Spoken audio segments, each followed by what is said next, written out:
Hi everyone, कसे आहात तुम्ही सगळे? तर काही बायकांच्या म्हणजे 90% बायकांच्या सवयी ना सेमच असतात, सारख्याच असतात. जसं काही गोष्टी आणल्या की त्या लगेच अरेंज करायच्या वगैरे अशा पद्धतीच्या.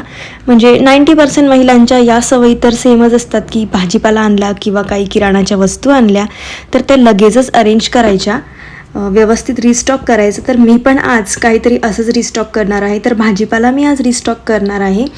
तर आठवडेभराचा भाजीपाला आज मी रिस्टॉक करणार आहे.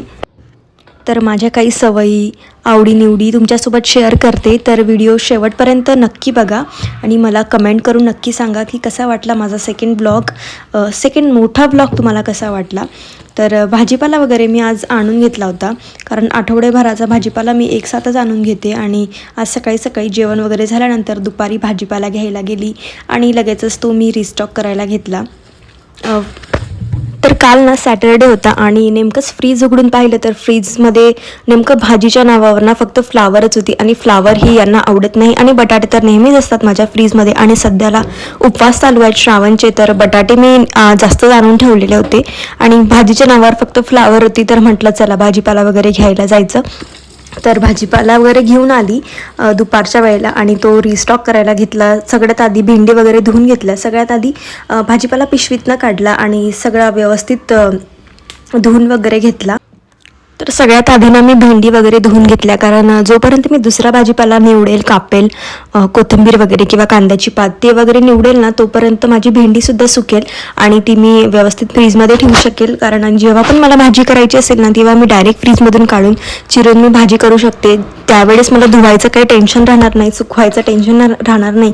याच्यामुळे ना मी आधीच सगळे कामं करून ठेवते, म्हणजे की आपण हात टाकला की लगेच आपल्याला वस्तू रेडी पाहिजे, असं माझं म्हणणं असतं प्रत्येक वेळेस. तर बाल्कनीमध्ये बसूनच ना मी मस्तपैकी भाजीपाला वगैरे निवडून घेते. तारक मेहता पाहत ना माझा सर्व भाजीपाला निवडून झाला होता. जवळजवळ कांद्याची पात, कोथिंबीर वगैरे या ज्या किचकट भाज्या असतात, तसं कोथिंबीर निवडणं खूप जास्त किचकट काम आहे. किचकट म्हणजे किचकट नाही, बट वेळ त्याला जास्त लागतो. तर ते पाहत ना सगळं काही माझं निवडून झालं. आणि काय म्हणतात, तारक मेहता बघता ना तर माझे भरपूर कामं ना असेच उरकतात. जसं स्वयंपाक म्हणायला गेलं तर स्वयंपाकसुद्धा मी ते पाहताच करते आणि कुठं होऊन जातो ना समजतच नाही, कारण मला स्वयंपाकाचा कंटाळा येतो. त्यामुळे मी ते लावून देते आणि स्वयंपाकसुद्धा माझा पटापट होत जातो.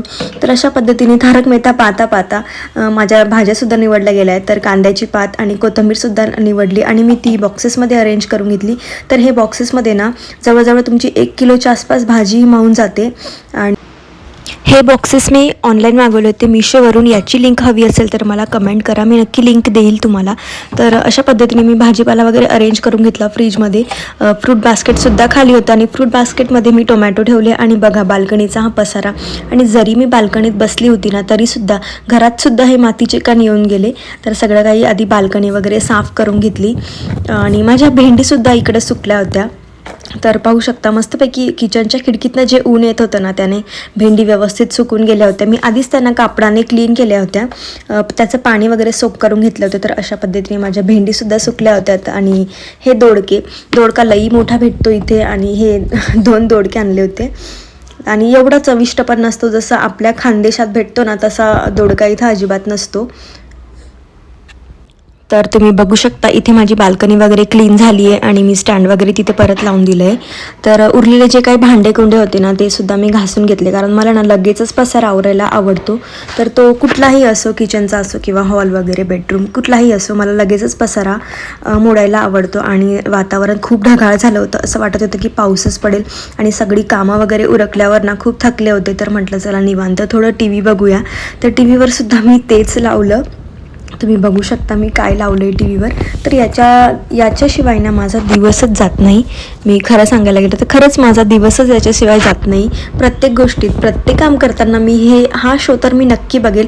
या व्यतिरिक्त मी दुसरा कुठलाच शो बघत नाही. आणि बघता म्हटलं चला थोडंफार काहीतरी खाऊ. भूक लागली होती हलकी फुलकी. तर फ्रीजमध्ये आईस्क्रीम पडली होती, तर तीच मी खाल्ली. आणि आईस्क्रीम वगैरे खाल्ल्यावर म्हटलं चला थोडासा आराम करावा. तर आराम करायला गेले तर बेडरूमसुद्धा इथे थोडासा मेस होता, जास्त नाही. तर तो सुद्धा मी आवरून घेतला व्यवस्थितपणे. तर बेडशीट वगैरे, आणि भरपूर दिवसापासून बेडशीट टॉपर वगैरे धुवायचं आहे, बट ऊन बिलकुल पडत नाही आहे इथं बँगलोरमध्ये. तर धुतल्यावर सुद्धा ना तर ती वाळेल का नाही वाळेल ते वरती टाकल्यावर ना एवढा जोरात लगेचच पाऊस चालू होतो आणि पळत पळत जायचा आणि मग कपडे काढायचे, त्याच्यामुळे हे धुतलंही जात नाही आहे बेडशीट वगैरे टॉपर. तर थोडंफार ऊन पडतं 5-10 मिनटं आणि लगेचच पावसाचं वातावरण होतं आणि बघता बघताना आराम करायचा विचार केला आणि पिल्लूचा आवाज आला. तर पिल्लूसुद्धा उठला होता माझा, झोक्यातच होता तो. पिल्लू उठला, थोडासा झोका दिला त्याला तरीसुद्धा तो झोपला नाही. तर म्हटलं चला आता याला काढूनच घ्यायचं, कारण तो 2-2.5 तास जवळजवळ झाले होते. तर तो एवढा वेळ झोपला तेवढंच ठीक आहे आणि त्याला भूकसुद्धा लागून जाते ना. 2-2.5 तास झाले म्हणजे काढायलाच हवं झोक्यातनं, कुठलंही बाळ, कोणाचंही बाळ असो. तर बघू शकता तुम्ही. आणि तो उठल्यावर एवढा फ्रेश असतो ना, तुम्हाला काय सांगू. तुम्ही बघू शकता किती मस्त गोड अशी मंद मंद स्माईल देतो तो. आणि थोड्याच वेळात ना पाऊससुद्धा पडायला लागला, थोडा हलका हलका पडायला लागला. तर मी पळत पळत गेले वरती आणि पटापट माझे कपडे काढून आणले. तर बघू शकता अशा पद्धतीने पळत पळत जावं लागतं आणि कपडे काढावे लागतात त्याच्यामुळे ना. तर काही या मोठ्या म्हणजे जाड वस्तू, जीन्स वगैरे किंवा काही असं धुवायचं ना जीवच होत नाही माझा. आणि मस्तपैकी पिल्लू उठला, एकदम फ्रेश होता. तर त्याची सगळ्यात आधी त्याला फीड केलं, नंतर त्याची तयारी केली. तयारी वगैरे करताना पण तो खूप एन्जॉय करतो. त्याला नरम असं गादी लागते ना, तर तो खूप जास्त एन्जॉय करत असतो. आणि नंतर येते टिक्का लावायची बारी. कपडे वगैरेसुद्धा मी त्याला घातले.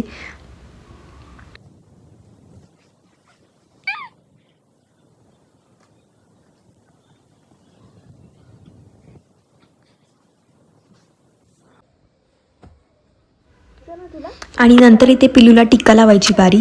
तर टिक्का लावताना तर खूप म्हणजे सांभाळावं लागतं आणि हा माझ्यासाठी खूप मोठा टास्क असतो पिल्लूला टिक्का लावणं. तर बघू शकता तुम्ही की तो जर हल्ला ना तर पूर्ण सगळं काळं होतं त्याचं डोकं. त्याच्यामुळे ना व्यवस्थित लावावं लागतं. बट तो कधीतरी लावू देतो, कधीतरी नाही लावू देत. ठीक आहे, एवढं काही नाही. आणि बघू शकता एकदम फ्रेश होता, व्यवस्थितपणे बेडवर इकडं तिकडं लोळत असतो. आणि आता खूप जास्त पलट्या मारायला लागतो. त्यानंतर ना आजीबाबांना व्हिडिओ कॉल वगैरे केला आम्ही. आणि बघा तो खूप मस्त एन्जॉय करतो आहे. तो जास्त काही मोबाईल पाहत नाही. व्हिडिओ कॉल वगैरे आला ना तरी तो थोडाफार बघतो आणि ही सवय त्याची खूप चांगली आहे.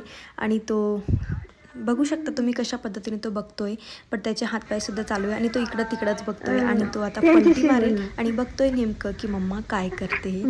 तर मी व्हिडिओ शूट करत होती, व्हिडिओला मोबाईल लावला होता, तर तो पाहत होता पलटी मारेल. बघू शकता. इकडे बघ ना, इकडे बघ ना. अच्छा बघ, अच्छा बघ. इकडे बघ. कोण आहे? काय खातोय, काय पितोय रे हा? बघा काय पितोय रे हा.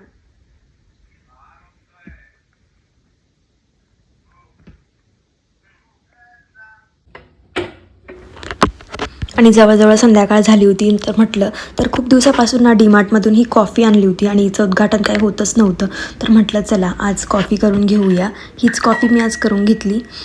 तर फोडलीसुद्धा नव्हती, तुम्ही बघू शकता. तर तीच कॉफी मी करून घेतली आणि ही खूप टेस्टी होती कॉफी. जर कोणी ट्राय करायची असेल तर नक्की ट्राय करा. आम्हीसुद्धा ही ट्राय करण्यासाठीच आणली होती की नक्की ही कशी लागते असं बघायलाच आम्ही ही कॉफी वगैरे आणली होती.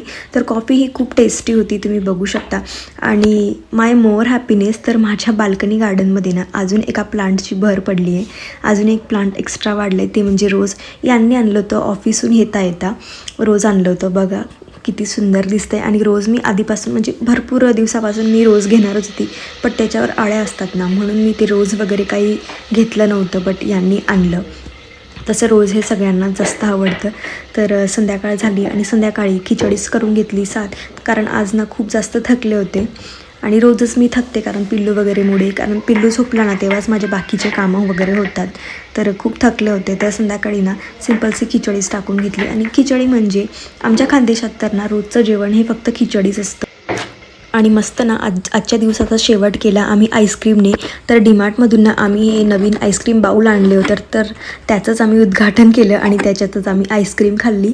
बघू शकता खूप सुंदर बाऊल आहेत आणि खूप अफोर्डेबल आहेत. फक्त 229 रुपयामध्ये आम्हाला भेटले. खूप सुंदर दिसत आहेत. तर मी पिल्लूच्या अन्नप्राशनलासुद्धा हेच बाऊल मी यूज करणार आहे. तर आईस्क्रीम वगैरे आम्ही खाल्ली आणि आजचा दिवस संपवला. तर तुम्हाला ब्लॉग कसा वाटला मला कॉमेंट करून नक्की सांगा. प्लीज लाईक करा, शेअर करा आणि सबस्क्राईब करा चॅनलला. खूप